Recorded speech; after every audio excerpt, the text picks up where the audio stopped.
So hello everyone and welcome to DC Ultras, your one-stop shop for all news related to DC. And finally, I am back again with another podcast of Peacemaker Season 2, Episode 7, which is being named as Better Player Than Flair, if I'm not wrong. That is the name of the episode, or maybe not. Yeah, I have forgot the episode name, but it was something very important, something very retrospective, metaphorical. But yeah, it was written and directed by James Gunn. So it's very early, I know that I'm doing this review and podcast with you guys, but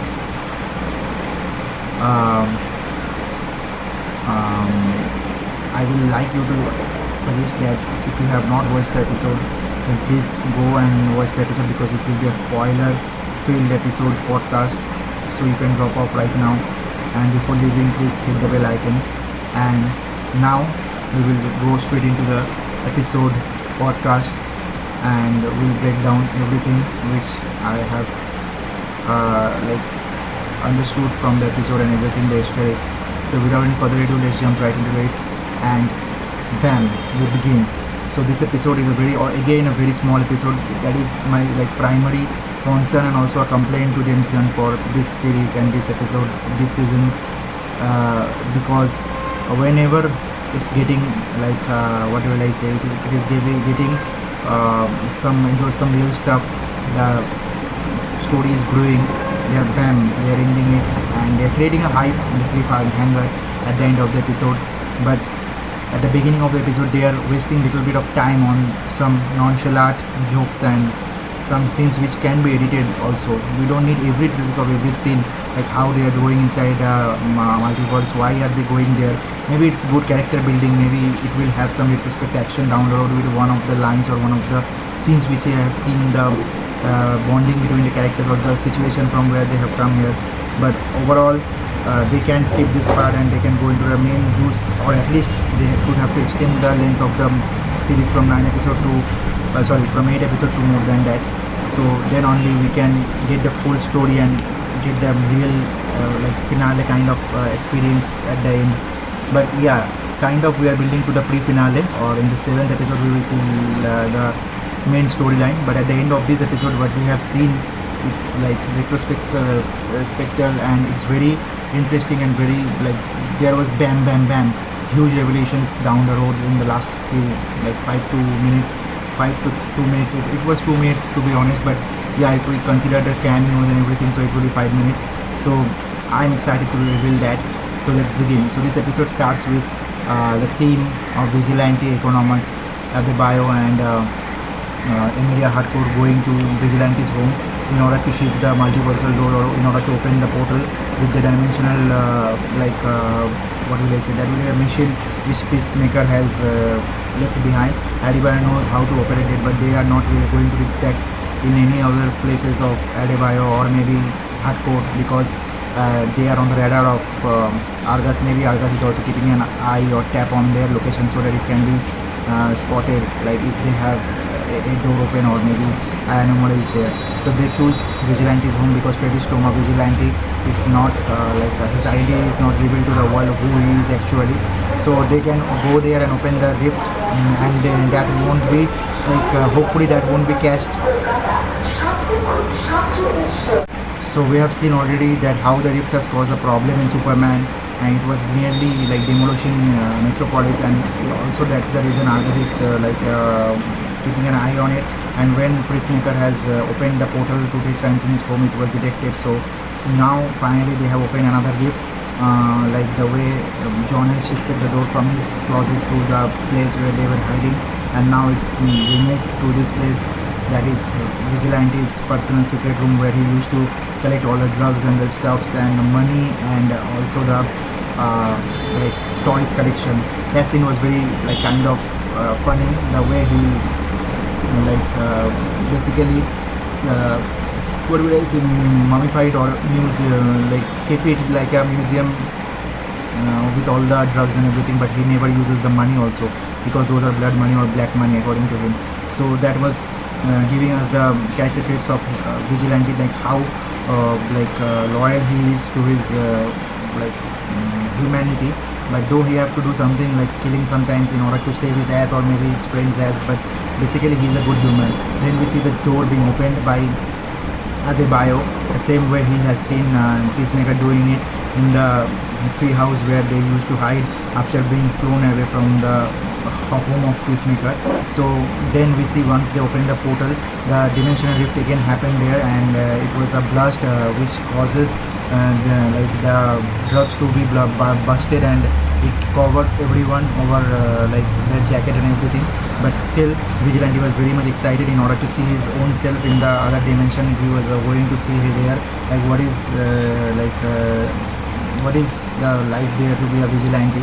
So he went inside a portal, and they went in search of a place where there is a door in front of the helmet rack as explained by Peacemaker.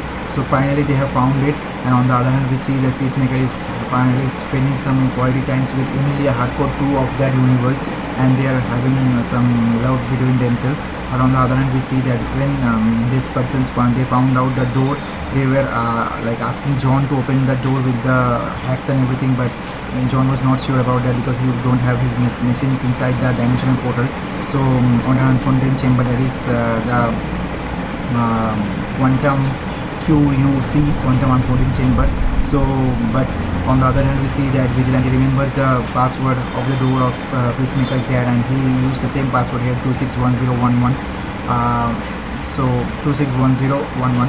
So then they opened the door and they went inside, and they found out the top trio headings and everything, like what is happening there, how they are good person and how they are making their life for themselves. So they were also very much impressed, and they like kind of now get why Peacemaker wants a life like this and why he is settling in this new dimension, because in his dimension he was a loser, but in this dimension he is kind of the greatest thing that has ever happened, and he is worshipped as a god or kind of a superhero or a kind of protector of the earth, along with his brother and father Blue Dragon and Keith. So we see that after that the Keith appears there in order to talk with Emilia Hardcore, and Hardcore somehow saves the day by hiding Economus and Vigilante and Adebayo, but Hardcore was acting weirdly, which actually caught Keith off guard, because Keith thought that she might be with his brother, but she was in his bedroom.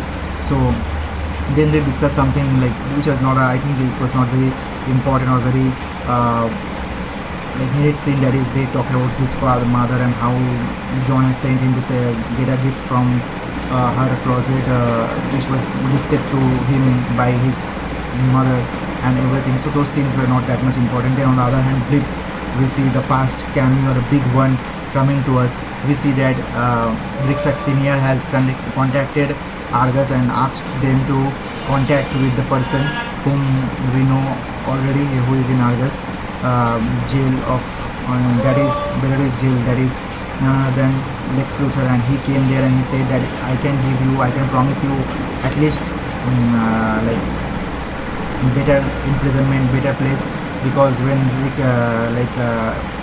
Lex Luthor came there in front of Rick Flag, he mentioned that in this cell you said that there won't be any meta-human, but in this cell of Belarus there is meta-human all around me. Even I think he mentioned the bear size man with dragon skin, that is Killer Croc. So everything, so he is very like subdued in this jail, and he can't do anything because everyone here is meta-human, and he can't like live like this in this like claustrophobic Belarus. So Fred promised him that if you help me, I will make sure that you will get a better imprisonment. At least I can't reduce your terms, but I can make sure that you will be shifted to Van Kal. I don't know where is that place, Van Kal, they mentioned it. So if you have idea of that place in DC Comics, so you please mention in the comment section below also. So you will be shifted to there, but help me identify this rift, because now everyone is missing, kind of like Adebayo is missing, Amelia Hardcore is missing, Economus is missing, but even this Judo Master and Peacemaker himself is missing. But they are supposed to be in some kind of a dimension or other dimensional thing, but there is no dimensional rift detected. So please help us to find out the origin of that place from where we can see that how to go inside the other dimension and where is the unfolding chamber. So that is the help for seeking which Lex Luthor will now get some advantage from Argus and Rick Flag Senior, and I think he will be shifted also, or maybe he will be he will try to escape if I'm not wrong. In the next episode, if we see, that will be the show down for Man of Tomorrow, I think, if I'm not wrong. So that's how the deal goes, and then we go again in the multiversal dimension. And one more thing was there before starting of the episode. The first scene we see that they were having a dinner party in a restaurant where everyone was enjoying a lot with Peacemaker and family, the top trio. But there they have clicked a picture with their fans, the little children. But when the picture actually was freezed, it was kind of melting down. I don't know whether it was like a director's choice or not, but it kind of referenced something. I don't know whether it's a play face or it's kind of something like Brainiac, but I hope that Brainiac influence should be very much high on that, because we know that Man of Tomorrow is coming very recently, the next sequel in this Gods and Monster. So it could be Brainiac down the road. So I'm hoping for it, finger crossed. So then we see that in this dimension, when this Emilia Hardcore was brought to Argus office headquarters by his brother Kid, the dog found anomalies, and he shouted very much in order to detect something, like it's kind of a sniffing dog who find out the crime and the criminals and help police with that. Then the police found out that his coat was kind of covered with all the cocaine, and thus she was detained there. And Peacemaker also arrived at the same time in the same place, and she instantly nods at him, and he recognized that this is not the same Emilia Hardcore with whom I have spent the night. She is left behind in my home closet or your home bedroom, and now here is another version of her in Argus. And Argus actually detained her because of the cocaine which was found on his jacket. But then there was a blood test done from Argus' side in order to make sure that she was not on drugs. But at that time, when she was detained in a locker cell, Peacemaker went there and talked with her that why they have come there to rescue him. Then Hardcore revealed that it's not a place for him to stay, and everyone, John Economos, Emilia Hardcore, Adebayo, and Vigilante, everyone was missing him. That's the reason they have come here to rescue him, and that's the way they should be doing that, and they should go back to their own dimension, because it's not correct to stay away or fly away or run away from your own homeland. So that's what being described there. And but Peacemaker was not ready to accept it. So on the other hand, we see that this person, that is Vigilante, he went there to found his own house and his own self, and he went there and he basically found his own self in the same secret door closet where he was wearing the same suit, and that vehicles was fantastic. Both the roles were played by Freddie Stroma was fantastic. He was talking to himself, he was creating the same Spider-Man meme of both of them, the same, and looking at each other. Then we see the famous scene where they discussed about everything, like how their matches and how their choices are matching. But at the end of the scene, we saw that Vigilante from that dimension mentioned that Peacemaker is not his best friend there. He is actually his arch nemesis, because he is fighting for the Liberation Army. But Peacemaker is a Nazi in that dimension, and that's correct.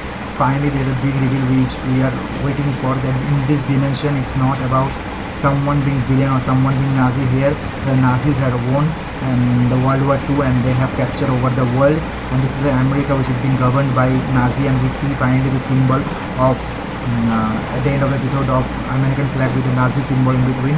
And this is the EsterEgss from the famous Earth 10 from DC Comics, where we have Overgirl and also an alternate version of Superman, Batman, and everyone.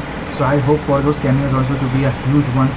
At least I hope Henry Cavill to show up somewhere down the road with these people, or maybe they can set authority from here, because they can use Midnighter and Dr. Midnighter and Moon Knight, not Moon Knight, sorry, Midnighter and Apollo in this universe as Batman and Superman, like alternate Batman and Superman.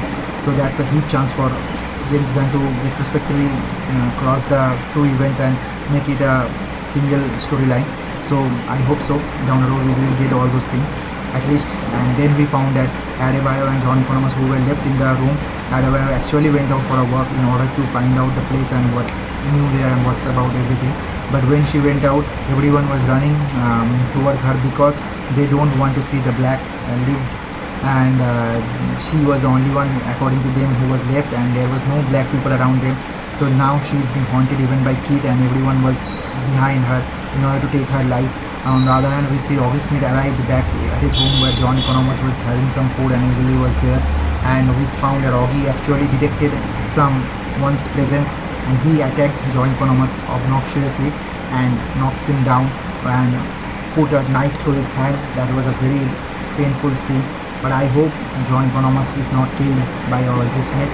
He will survive, but damn, that was the end of the episode, and we have so much to explore down the road. That now how Adebayo saves his life, what happens to Vigilante and Vigilante from both the universe, and now like whether they will team up against this whole Nazis country or not.